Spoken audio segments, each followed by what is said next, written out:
అందరికీ నమస్కారం. నిన్నే వరిస్తా పార్ట్ 3. రైల్వే స్టేషన్ ఈవినింగ్ 5 గంటలకి.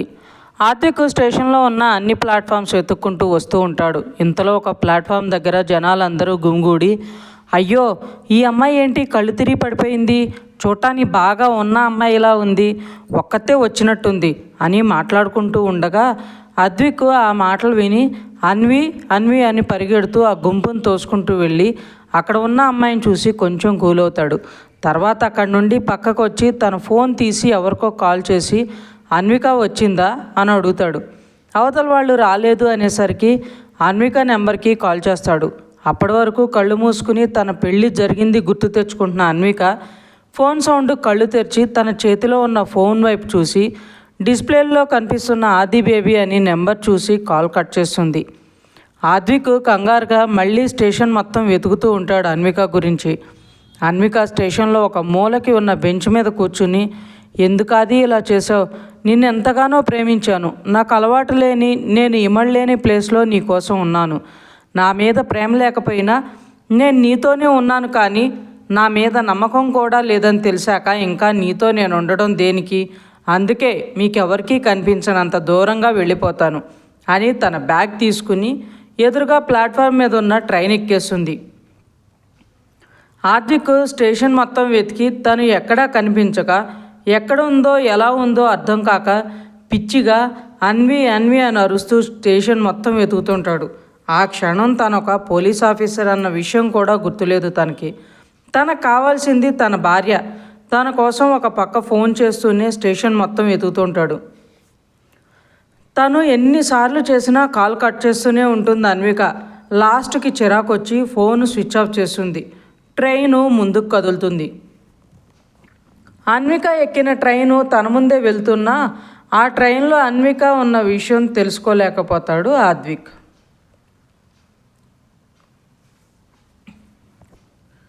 శ్రీనిక వాళ్ళ అమ్మ వెనకాలే కిచెన్లోకి వెళ్ళి అమ్మా అని గారంగా పిలుస్తుంది.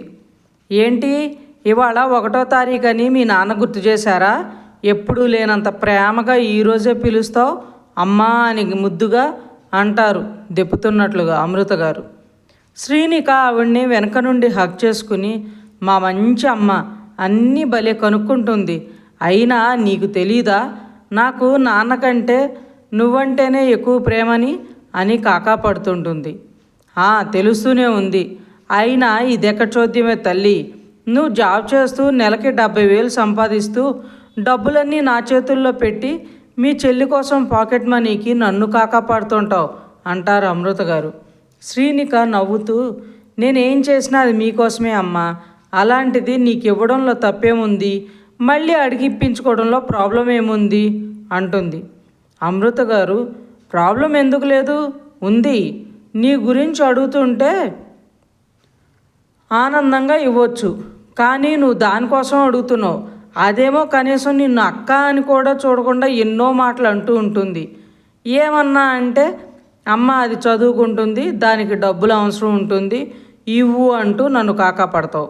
మీ నాన్నకు 1వ తారీఖు వస్తే నీకు వారం రోజుల ముందే జీతం వస్తుంది, అది తెచ్చి నా చేతుల్లో పెడతావు, దానికి ఇచ్చేదేదో నువ్వే ఇవ్వచ్చుగా అంటే నాతో ఇప్పిస్తావు ఎందుకు? శ్రీనిక నవ్వుతూ, నేను ఇస్తే తను తీసుకోదమ్మా, అదే నువ్వు ఇచ్చావనుకో తను హ్యాపీగా ఫీల్ అవుతుంది, తన అవసరాలను మీరు అర్థం చేసుకున్నారు అనుకుంటుంది, మీరు నా మీద మాత్రమే ప్రేమ చూపిస్తున్నారని తన మీద చూపించడం లేదనే ఆలోచన తనకి రాదు అంటుంది. అమృత గారు శ్రీనిక చెంప మీద చెయ్యేసి, అందరి గురించి ఆలోచిస్తావు జాను, నీకంటూ ఏం పెట్టుకోకుండా కొనుక్కోకుండా నువ్వు సంపాదించే ప్రతి రూపాయి నాకే తెచ్చిస్తావు, మీ నాన్నగారు వద్దు అంటున్నా ఈ ఇల్లు కొన్నావు, అది కూడా దాని పేరు మీదనే పెట్టావు అని ఇంకా ఏదో అంటుంటే, అమ్మ ప్రతి నెల 1వ తారీఖు నీకు నాకు ఉండేదేగా ఇదంతా, ఇప్పుడు చెల్లికి డబ్బులు ఇస్తున్నావా లేదా అంటుంది శ్రీనిక. ఏదో ఒకటి చెప్పి నా నోరు ముయ్యడం నీకు కూడా అలవాటే కదా అంటూ శ్రీనికను దగ్గర తీసుకుని, మంచి పెళ్లి సంబంధం ఒకటి వచ్చిందే, నువ్వు ఒప్పుకుంటే పెళ్లి చూపులకు వస్తారు అంటారు అమృత గారు. శ్రీనిక సీరియస్గా, అమ్మ నీకెన్నిసార్లు చెప్పాను నా పెళ్ళి మన్విత చదువు అయ్యాకే అని అంటుంది. అమృత గారు కూడా సీరియస్ అయ్యి, "ఆ, అంతవరకు నీ కోసం వెయిట్ చేస్తూ ఉంటాడా నేను చేసుకోవాలనుకునే రాజకుమారుడు" అంటారు. శ్రీనిక ఆవిడ భుజం చుట్టూ చెయ్యి వేసి, "ఏమో వెయిట్ చేస్తాడేమో. అమ్మా, నా కోసం వెయిట్ చేయకపోయినా పర్వాలేదు, కానీ నీలాగా ప్రేమగా జాను అని పిలిస్తే చాలు, ఎవరైనా సరే కళ్ళు మూసుకుని తాళి కట్టించుకుంటా" అంటుంది నవ్వుతూ. అమృత గారు నవ్వుతూ శ్రీనిక నుదుటి మీద ముద్దు పెట్టి, "తప్పకుండా వస్తారు జాను. నాలా కాదు, నాకంటే ప్రేమగా చూసుకుని, నాకంటే తీయగా జాను అని పిలిచేవాడు వస్తాడు" అంటారు. "లవ్ యూ అమ్మా. ఎవరు వచ్చినా నీ అంత తీయగా అయితే పిలవలేరులే" అని బొగ్గ మీద ముద్దు పెట్టి, "అసలు విషయం మర్చిపోకు" అంటుంది. "మర్చిపోతే ఇంకేమైనా ఉందా? తర్వాత నా కూతురు జాను నా మీద మౌన యుద్ధం ప్రకటిస్తుంది. అయినా చెల్లు గురించి మాత్రమే ఆలోచించే నువ్వు ఉండగా నేను మర్చిపోవడమా? అసలు నన్ను మర్చిపోయేంతవరకు ఉండనిస్తావా" అని నవ్వుతారు. శ్రీనిక, "థ్యాంక్ యూ అమ్మా. ఈ మంత్ తనకి కొంచెం ఎక్కువ మనీ ఇవ్వమ్మా.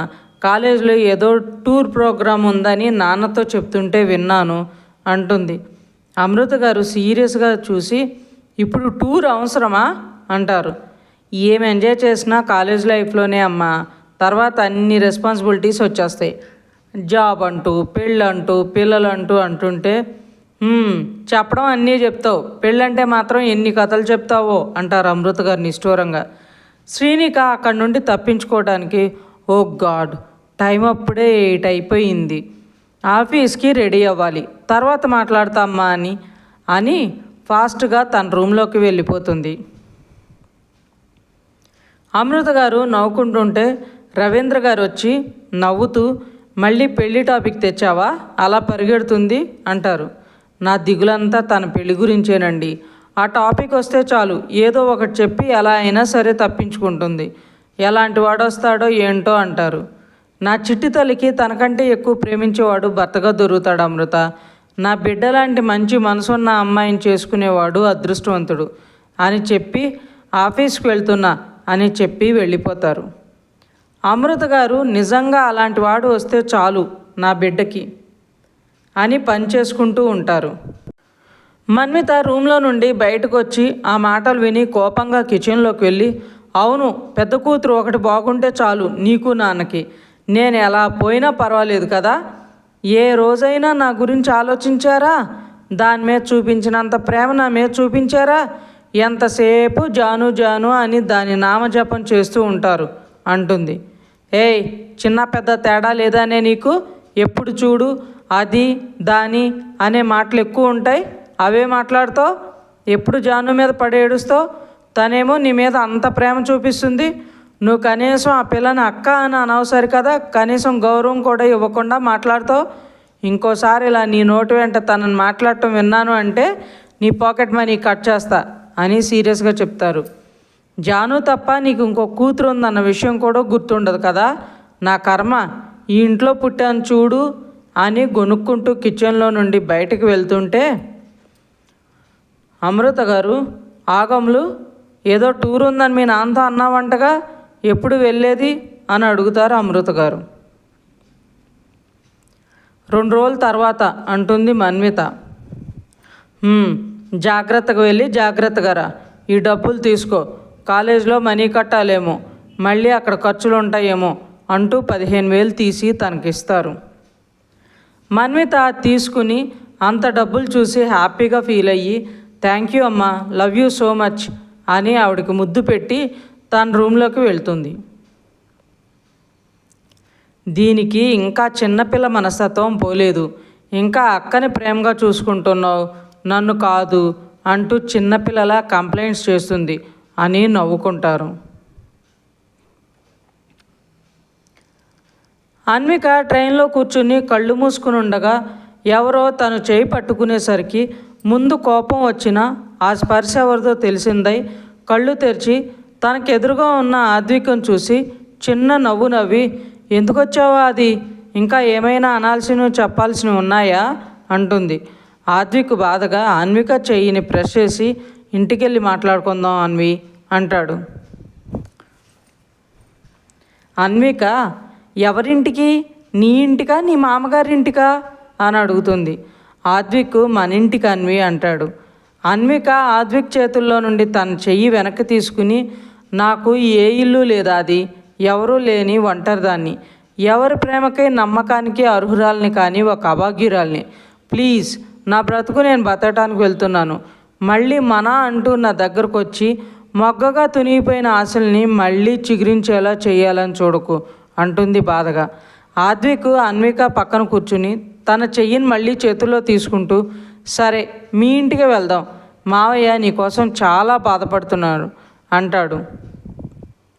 మీ మావయ్యకే బాధ కలిగిందంటే అర్థం అల్లుడు కష్టపడుతున్నాడని, అంతేకాని కూతురు గురించి కాదు అంటుంది. అలా అనకు అన్వి, మామయ్యకి నువ్వంటే ప్రాణం. ఆయన చేసే ఏ పనైనా ప్రతి క్షణం నీ గురించే ఆలోచించి చేస్తారు. నీ సంతోషం కోసం నువ్వేం అడిగినా కాదు అనరు. అలాంటి ఆయన్ని నువ్వు ఇలా దూరం చేసి మాట్లాడటం కరెక్ట్ కాదు అంటాడు ఆద్విక్.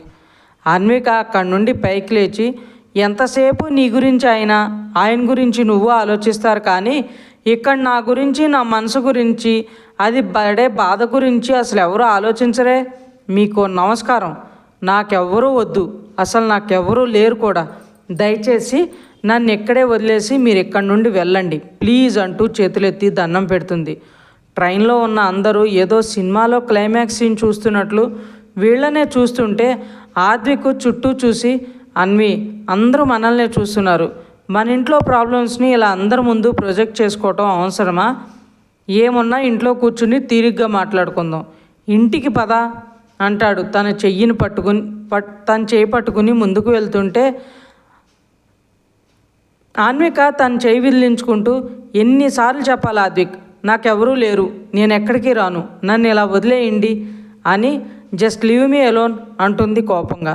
ఆద్విక్ కొంచెం సీరియస్గా, Anvi don't behave like A kid, just move అని తన చేయి పట్టుకుంటాడు.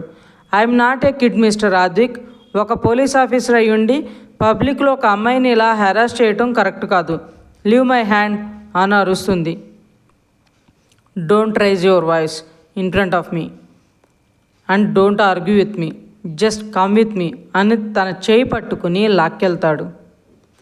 అన్విక ఆద్విక్ నుండి విడిపించుకోవాలని ట్రై చేస్తుంటే ఆద్విక్ ఇంకా గట్టిగా పట్టుకుంటాడు. ఇంకా ఉంది ఫ్రెండ్స్. మీకు ఈ స్టోరీ నచ్చినట్లయితే లైక్ చేయండి, సబ్స్క్రైబ్ చేయండి. ఇంతలా ఆదరిస్తున్నందుకు థ్యాంక్ యూ సో మచ్.